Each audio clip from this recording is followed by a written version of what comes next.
যিসকলে অৰুণোদয় পাই আছিলে আৰু যিসকলে পাব বিচাৰে এতিয়া গাঁও সভা অনুষ্ঠিত হ'ব জুলাই মাহৰ ভিতৰত আপোনালোকে যাতে সকলোৱে গাঁও সভাত অংশগ্ৰহণ কৰে আৰু অৰুণোদয় আঁচনিৰ বাবে নিজৰ আবেদন দাখিল কৰে।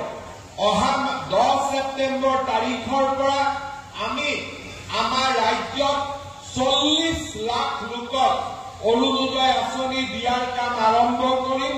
বৰ্তমান 22 লাখ লোকে পাই আছে আৰু 10 ছেপ্টেম্বৰৰ পৰা 40 লাখ পৰিয়ালে অৰুণোদয় আঁচনি লাভ কৰিব।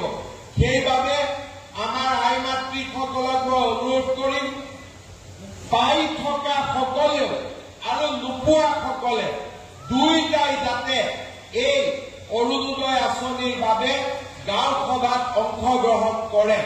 যিসকলে অৰুণোদয় পাই আছিলে আৰু যিসকলে পাব বিচাৰে এতিয়া গাঁও সভা অনুষ্ঠিত হ'ব জুলাই মাহৰ ভিতৰত আপোনালোকে যাতে সকলোৱে গাঁও সভাত অংশগ্ৰহণ কৰে আৰু অৰুণোদয় আঁচনিৰ বাবে নিজৰ আবেদন দাখিল কৰে।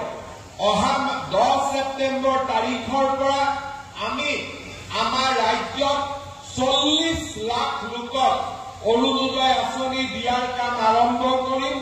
বৰ্তমান 22 লাখ লোকে পাই আছে আৰু 10 ছেপ্টেম্বৰৰ পৰা 40 লাখ পৰিয়ালে অৰুণোদয় আঁচনি লাভ কৰিব। সেইবাবে আমাৰ আই মাতৃসকলক মই অনুৰোধ কৰিম, পাই থকা সকলেও আৰু নোপোৱা সকলে দুইটাই যাতে এই অৰুণোদয় আঁচনিৰ বাবে গাঁও সভাত অংশগ্ৰহণ কৰে।